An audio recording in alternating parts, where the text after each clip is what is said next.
Hello everybody! 3 weeks ago I made a video titled Why Bush Did 9/11 from Vic University. I explained how there's a huge decade-long conspiracy by the Bush family which eventually ended in both Iraq wars, the war on terror and the surveillance state the American population and the world live in nowadays. Of course, the video was uploaded on April Fools. It included estrogen as a sponsor and it was a clear parody of Prager University, down to the graphics. But some people were determined to look right past all of that and take the entire video at face value. That's a problem because some of it is wrong. So in this video, which was delayed by my hard drive crashing on me, we will look at the facts, the lies and the plausible assertions of Vic University. Maybe watch that video first. I don't know. There will be a lot of sources for this in the description.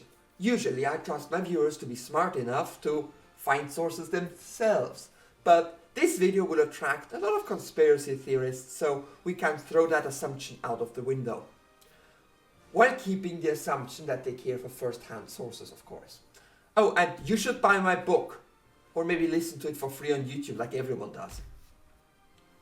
Vic from Vic University starts off talking about Prescott Bush, who was a successful American banker in the early 20th century. So successful that there's a theory that he may have been a part of the business plot, in which a lot of rich people wanted to overthrow the US government and establish a fascist rule by promising World War I veterans money. I will leave the sources on the business plot in the description, but there's no hard evidence that Prescott Bush was directly involved, short of funding different fascist parties, which every rich person was doing under Roosevelt. Prescott Bush aside, let's talk about his son, George H.W. Bush. He went to business school and made money with a company focused on oil exploration. Take it away, Vicky U. And this George H.W. is a rich guy, as you would expect, and he does rich guy things. He works with oil wells around the world, Saudi Arabia, in Texas, and he also works as a secret informant for the CIA. And surprisingly enough, on the day when John F. Kennedy is killed, this guy happened to be undercover in Dallas, where Kennedy was killed. So this is partially true. He was working in Texas with oil companies, but he was not working with Saudi Arabia at this time. That would be about a decade later when he was the UN ambassador. That aside, what about his CIA career? Well, Vic University is entirely correct that Bush was an informant for the CIA at this time. See, the 50s and 60s were the height of the Cold War, so the CIA was gathering all the information it could. And a successful businessman makes a great spy for the capitalist US government, because he definitely isn't a commie if he's exploiting workers. So the relationship he had with the CIA was that he went about his life casually, like nothing was wrong, and when he came across information that may help the CIA, he would give it to them for some payment. Now keep in mind that he was not an agent for the CIA. He wasn't going undercover anywhere. That was not his job. He just gave them information. The claim that he was undercover in Dallas when Kennedy died is shaky too. Yes, he was in Texas. Specifically Tyler, Texas, 100 miles from Dallas. We know this because his CIA handler wrote a memo saying so. As a matter of fact, we have every single file the CIA had on George H.W. Bush, and there's flat out nothing connecting him to the Kennedy assassination. You may wonder what the connection between the CIA and the death of Kennedy is, and basically, this video is not about Kennedy, so I will keep this short. Kennedy was killed by a man named Lee Harvey Oswald. Ever since that day, a lot of conflicting eyewitness and police reports have been made, and the conclusion of the original investigation did not make sense. They said that Oswald was the only person involved. There were a lot of people who didn't believe it, so much so that by 1976 they opened a new investigation called the House Select Committee on Assassinations. In their report they basically say that Kennedy was not just killed by Lee Harvey Oswald, but that there was a larger conspiracy to kill him. And then they don't elaborate on that conspiracy at all. The only thing we're sure about is that it wasn't the Soviets. It could have been the mafia. It could have been racists who didn't like Kennedy's racial equality policies. Or undoubtedly, the favorite theory of conspiracy people, it could have been the CIA. But why would the CIA kill him? Basically, After the Bay of Pigs invasion to overthrow Castro failed, Kennedy said something along the lines of, if he could, he would smash the CIA into 1,000 pieces and scatter it into the wind. This would be the only motive that the CIA would have, that we know of. If you want a video more in depth on Kennedy's death, let me know. For now, we're done with the topic. But to remind you, if the CIA really killed Kennedy, why would they use George H.W. Bush to do it? Why use an untrained informant? There are some people who claim that George H.W. Bush lied about where he was when Kennedy died, or that he said he didn't remember, but both of those are wrong. There are no records of him saying he doesn't remember. George H.W. was always very adamant that he was in Tyler, Texas the day Kennedy died. If you have a source to the contrary, let me know. So what happened after Kennedy died? Let's hear what Vic has to say. So after Kennedy was successfully killed, George H.W. Bush was coincidentally promoted to CIA director, and then he became vice president under Reagan. So what's up with that? Why was George H.W. Bush promoted? Well, he wasn't. The CIA director is appointed by the president, not promoted from within. Wait, does that mean Lyndon B. Johnson, who became president after Kennedy died, promoted George H.W. to CIA director? If that's true, it would mean that Bush could have helped Johnson kill Kennedy and then be rewarded for it. But it's not true. Bush wasn't selected by Johnson, he was selected by Ford, a US president so unremarkable I never heard about him before. There was no connection between Bush and Kennedy's death, and no connection between Kennedy's death and Bush's appointment as CIA director. That we can prove. Which means, unless you have proof, maybe stop saying it.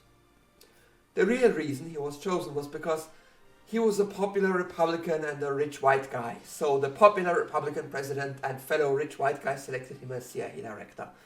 And also as UN ambassador, where George H.W. would make friends with many world leaders. Among them, the Saudi royal family. We'll get to it. This is also why he was later made vice president under Reagan. He was a popular, experienced politician, so having him as a running mate gave Reagan better chances for election, which worked because Reagan became president. But what happened after? Let's hear Vic tell it. And you know what happened to Reagan about 60 days into his presidency? Someone tried to murder him. You may wonder why someone would kill Reagan. Well, there's a billion reasons, but this guy actually had 0. So the theory goes that someone told him to kill that, so the vice president, the CIA director and friend of the CIA, could become president. Vic is bending the truth here. Again, it is true that John Hinckley tried to kill President Reagan, and it's also true that nobody could really figure out why. In recent years, the most common explanation is that he wanted to impress a child actress by killing the president. In the end, they found him not guilty by reason of insanity. And they locked him up for 39 years. By 2016, they decided he was no longer a danger to himself or others, and now he makes YouTube videos about his music. That's not a joke. The man who almost killed Reagan makes music on YouTube now. I will leave a link in the description, and remember, be nice to him. He's a hero to the world for almost killing Reagan before he could spread his neoliberal cancer around the world. Just sucks it didn't work. And maybe don't bring up the assassination in his comments. I am sure he's very tired of talking about it by now. Anyway, to get back to the conspiracies. There are people who say that John Hinckley was working with Bush or the CIA, so Bush could become president. You may wonder what evidence there is. There is none. The only reason people think there must be more to the story is because the truth is very boring. Someone mentally ill tried to kill the president. Sometimes it's that simple. Then Vic explains how after Reagan, George H.W. Bush was made Republican nominee for the election and how he was made president. Again, this happened for the same reason that he became CIA director and vice president. He was a popular politician and a successful businessman, so he had plenty of money to spend on his campaign. Let's hear what Vic has to say. Now, during all this period, he was still doing business with the Saudis. He's an oil millionaire, the Saudis are oil millionaires, so they do lots of trading all around. And it turns out that the Bush family, not just George H.W. Bush, owed billions in money to the Saudi royal family. So then, This is a very common claim made to connect the actions of George H.W. Bush and the Saudis. So, is it true? Did the Bush family owe lots of money to the Saudis? It's complicated. Someone wrote a book about it called The House of Bush, House of Saud, which alleges that 1.4 billion US dollars of money were flowing from the Saudi family to the Bush family and people close to the Bush family. The issue is that this figure is used by people as an excuse for why the US invaded Iraq in 1990. So, after he has all this debt and he's president, he has to do something to repay his Saudi friends. And the Saudi friends have an idea. See, for the past few years, they had this issue with this angry little Ba'athist man called Saddam Hussein, who was the ruler of Iraq. So, they want to do something about Iraq, but Iraq has a huge army, over 1 million men. So instead they call upon their friend George H.W. to go and invade Iraq and, remove the number one threat. So what's the issue here? Bush owes money, so he invades Iraq to pay it back. The issue is, drumrolls please, over 90% of that money was paid to the Bush family after the Iraq war. And now you may say that doesn't change the fact that they may have had something to do with it and paid him after. But here comes the kicker. Out of those 1.4 billion, almost 1.2 billion were paid to a defense contractor that wasn't even connected to the Bush family at all.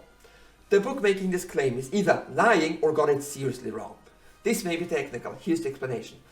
In 1998, almost a decade after the Iraq war and half a decade after Bush was no longer president, the Saudi royal family paid 1.18 billion to a defense contractor called BDM International, so they would train Saudi troops. BDM was owned by the Carlyle Group, and George H.W. Bush was made a board member of the Carlyle Group, so we got him. He got them a contract and they made him board member.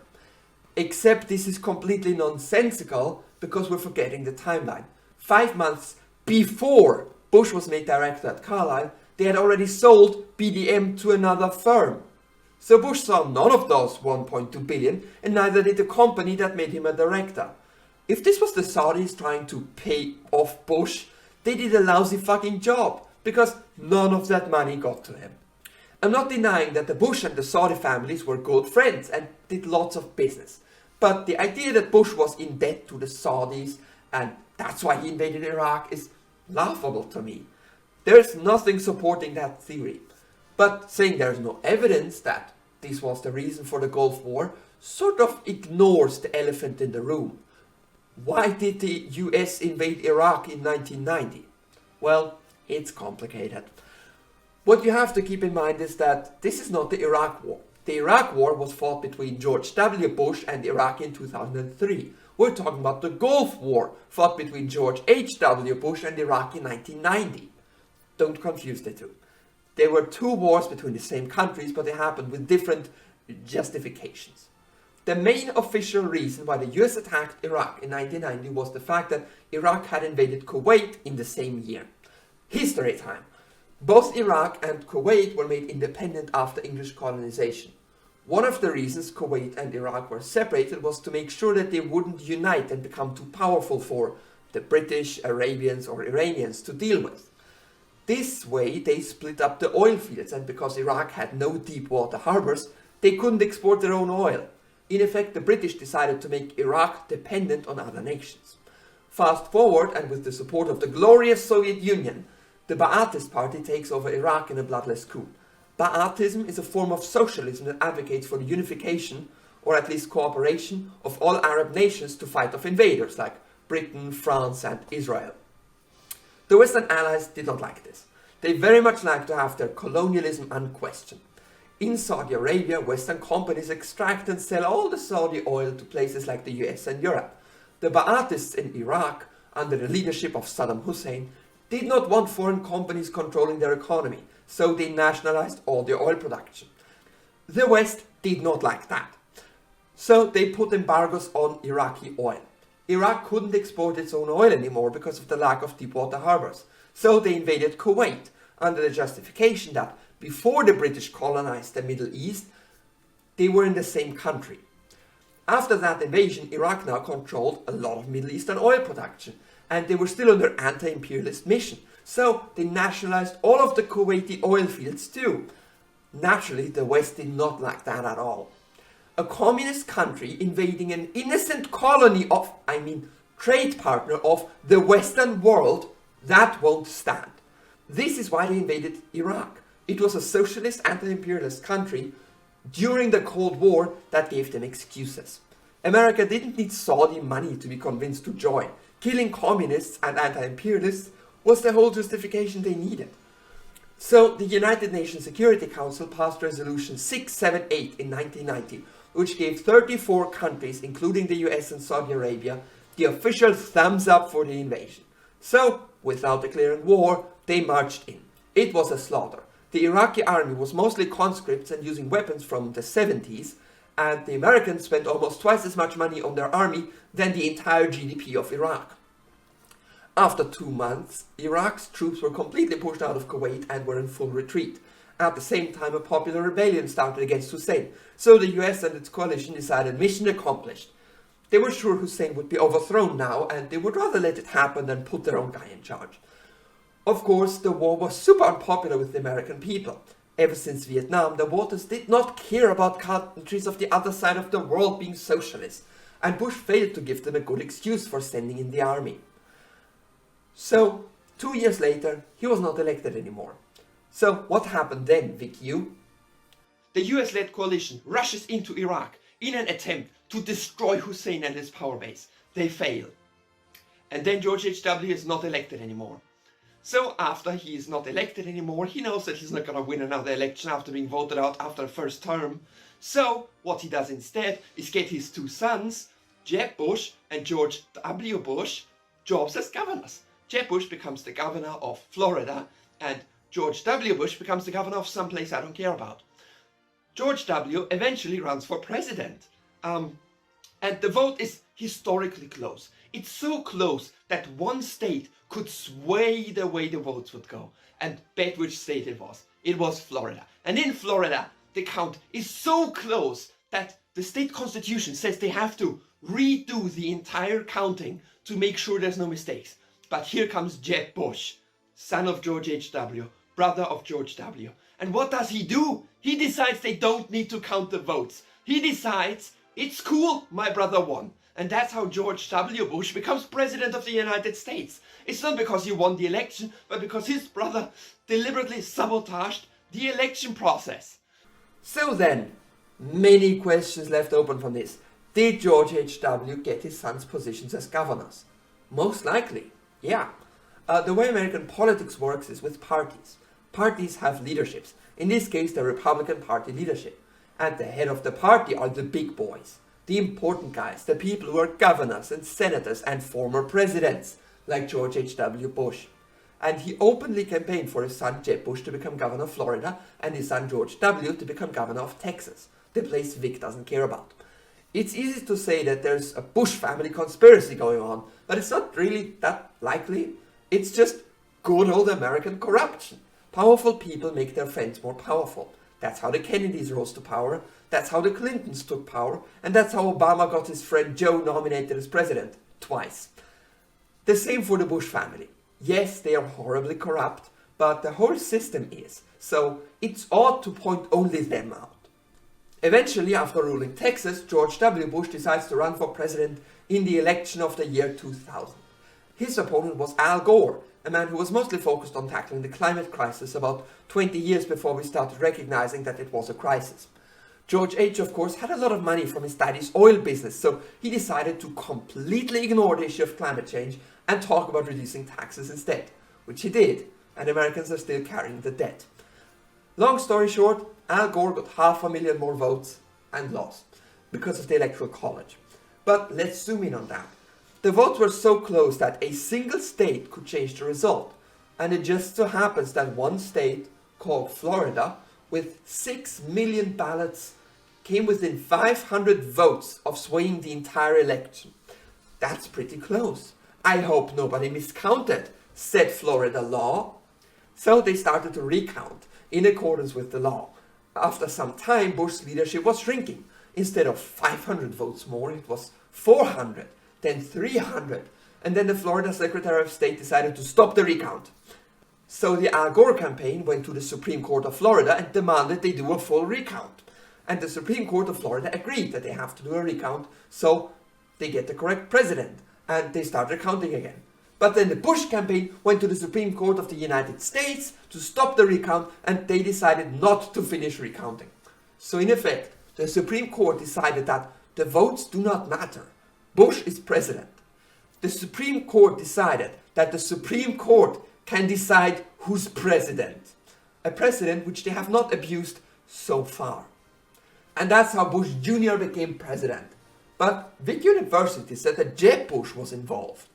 I didn't even mention him once, so what's up with that? Well, the reason I didn't mention Jeb Bush was because despite him being the governor of Florida, where all this happened, he didn't talk about it. He made no statements or decisions involved in this. He left it up to the courts mostly. So if it wasn't Jeb Bush stealing the election, then why didn't they count the votes? Well, we forgot the parties again. They were all Republicans. The Floridian Secretary of State was a Republican and told them not to count the votes until overruled by a court, which was then overruled by another Republican-controlled court. Jeb Bush didn't steal the election for George W. Bush. The Republican Party stole the election for the Republican Party. And it's not even that uniquely Republican. The Democrats would do the same thing if they had the chance. But it's not a Bush family conspiracy. It's a conspiracy of rich white people putting other rich white people in power. Sometimes they put a rich black person in power, but only if they can put a super racist white person in power again immediately afterwards. Either way, let's see what Vic has to say now. So, after that happens, George W. looks around and is like, well, my family still owes the Saudis a fuckload of money, but we can't start another war, because when George H.W. started the war, there was a huge outcry in the people, and he lost the election, so maybe don't do that again. So he has a report made by a commission, and the commission is called the Commission for the New American Century. And they make a report about how to prepare America for the new century. And their conclusion in the report is that there's no way at all, that the American public would ever support another war unless there was an attack on American soil the size of Pearl Harbor. Coincidentally, not 1.5 years later, boom, 9/11. So, let's examine this. Vic says that George W. Bush owed money to the Saudis. Again, there's little to no evidence that this ever happened. The only source is that one book which got the timeline wrong. And which, by the way, was slammed by pretty much every other researcher in the world. Just like before, there's no evidence the Saudis were involved. The real question is why the American public is so keen on blaming Arabs for the actions of their elected leaders. Like, they voted for the Bush morons. They're not controlled by evil brown people, they're just controlled by a drive for power and wealth, and driven by a party that wants the same thing. Maybe stop blaming unrelated Arabs for 9/11? But even if we assume that the Saudis were not involved, Vic mentioned a commission or something. What's up with that? Like usually, Vic is using part of the truth here. The Project for the New American Century was a conservative think tank, not a commission, and they were intertwined with the Republican Party and most of the American upper classes. They wrote a report called Rebuilding America's Defenses. Their stated goal was to prepare America for the 21st century. This was not even a decade after the Soviet Union collapsed, so America was pretty much the only large-scale superpower around, and the members of the project wanted America to abuse that fact hard. They advocated for American military presence in every country, and they advocated for taking out so-called rogue states. A rogue state is a state that doesn't bow to US hegemony. The most prominent was the Soviet Union, but it collapsed. So the only ones around were North Korea, Cuba, maybe China, and Iraq. The commission was very clear that Iraq needs to be destroyed because it refuses to cooperate with the West. You can tell that this is still Cold War mentality. The small socialist country doesn't want to submit to the benevolent American empire and must be convinced to be plundered by Western companies. However, the report also acknowledged that somewhat of a trend. Ever since World War II, the American public was never really on board with going to war. Korea, Vietnam, and the Gulf War. The government was never getting people's approval for long-term war. Many presidents have lost their seats over starting wars. So the commission had to think, and decided that the most likely reason people supported World War II was because they had been attacked. Pearl Harbor. That's when the public began supporting war. So the report says that the people probably wouldn't support the war unless there was a Pearl Harbor-like attack on America. It says that, here's the screenshot, and that's held up as the core piece of evidence that supposedly proves that the US government planned 9/11. A 90-page report made by a random think tank that mentions Pearl Harbor once. That's pretty thin evidence on its own. The report is right, of course. America would have never supported 2 decades of constant war otherwise. I'm gonna say it. Yes, it looks very suspicious if you focus on that part only. But if you focus on the purpose of the entire report, I don't think this line proves anything on its own. Yes, they wanted to conquer the whole world, but they never said that they should attack America to make it happen. So let's get into more evidence which Vic ignored.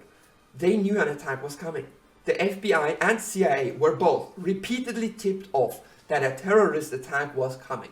We know this because about a year after 9/11, the Bush regime set up a commission to look into it, called the 9/11 Commission. Their findings are linked in the description. They basically concluded that there had been multiple reports of an attack coming to multiple government organs, but they didn't act on them. The reason was a lack of cooperation. Basically, they had all the dots, but the different agencies didn't work together enough to connect them. Because they were not able to figure out what attack was planned, they never informed the president or his cabinet either. The reason they let 9/11 happen was government bureaucracy and incompetence. That same report then also made recommendations on how to prevent something like that from happening again. They recommended setting up a new National Security Agency, the NSA, as well as the Department of Homeland Security. The NSA coordinates data between different government agencies and also spies on every single thing you do online. That's not actually a conspiracy theory, we have the facts, thanks to Edward Snowden, and I made a video summing it all up.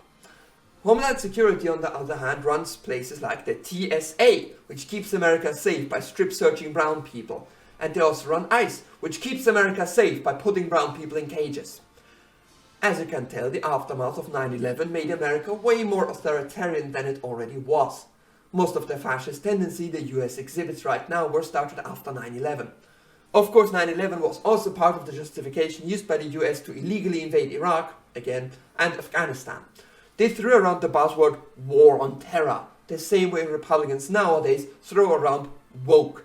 It means nothing. They say it when they want to do or say something illegal and don't have a real reason why they want to do or say it. George W. Bush's invasion of Iraq was of course more successful than the one of his father. Part of it was that he managed to convince the public that Hussein was responsible for 9/11. Somehow, even though not a single person who hijacked the plane was from Iraq. Or from Afghanistan for that matter. They also talked about how Hussein was making weapons of mass destruction to kill everyone, based on lies by people that they paid to lie. After the invasion, they didn't find any weapons of mass destruction, of course. In my opinion, the Iraq War happened for the same reason the Gulf War happened. The US ruling class wanted to attack a state that would not submit to them.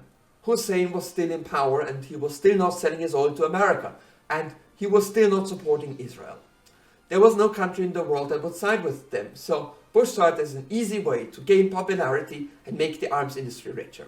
And before you ask, there's no evidence that Bush or his close relatives made any money from the increased military spending, but the arms industry definitely started donating to the Republican Party a lot more afterwards, so there's that. You may have noticed I kind of glossed over 9/11 itself. That's because there's not much to go on with any of that. There's no evidence anyone on purpose withheld information that 9/11 was coming. There's no evidence at all that any side of Al-Qaeda was working towards making it happen. And the rest is just baseless conspiracy theories. For example, towers don't fall like that. If they have a steel facade, they do. They were blown up. Really? Why are there no explosion sounds before they started collapsing? The terrorists couldn't have hit that tower, but they did. We have it on camera and half of New York saw it. Why didn't more of the Pentagon get destroyed? Firefighters. There's an endless number of conspiracy theories out there, none of which are as realistic as building fall down because fire after plane hit. But why would Al-Qaeda attack the Twin Towers in the first place? See, it must be because the Saudis told Osama bin Laden to attack America so he could invade Iraq. That's the argument Vic makes. Vic thinks we can blame 9/11 on the Arabs based on speculation. Vic is right to think that the Bin Laden family is pretty rich. They do construction. But they stopped talking to Bin Laden years before 9/11, back when he first started training suicide bombers. So to Vic I can only say, nice speculation you got there. Have any facts with it? The real reason Bin Laden attacked America was because America attacked Iraq and America supported Israel, which in his mind was defiling the Holy Land. He was a religious fanatic, what did you expect? Ultimately, the entire April Fool's video was pretty shaky. Yes, Bush Sr. worked for the CIA. No, there's no evidence here to kill Kennedy. Yes, Bush Sr. was made CIA director, but it was a political decision by a later president, not a reward for anything. Yes, someone tried to kill Reagan while Bush was vice president, but there's no evidence that he had anything to do with that. Yes, Bush was elected president, and yes, he invaded Iraq, but there's no evidence the Saudis were involved in any unusual capacity. Yes, his sons definitely stole the election in the year 2000 with the help of the Republican Party, but no, there's no reason to assume they wanted 9/11 to happen, or made it happen. But yes, they used it to their complete advantage to remove Hussein from power and to completely fuck over the rights of the American people. The story of a half-century-long campaign by one family to destroy America is a nice story. You could tell it in 60 minutes, but it's a lot more complicated and it's a lot larger than one family. It's more so one party, or dare I say, the entire political class working towards that goal. America is not fucked up because the Bush family or because of the Saudis. It's fucked up because the entire capitalist ruling class is fucking it up. Did Bush do 9/11? I don't think the facts support that conclusion. But he did 1,000 other horrible things we know for a fact, and maybe that's enough to want him dead. Thank you for watching. This one was a pain to make. I never had to write the same script twice before, so that wasn't fun. Again, all sources are in the description. I will try to do more in-depth research in the future, so get used to videos taking longer, and thank you for watching. This one was a pain to make. I never had to write the same script twice before, so that wasn't fun.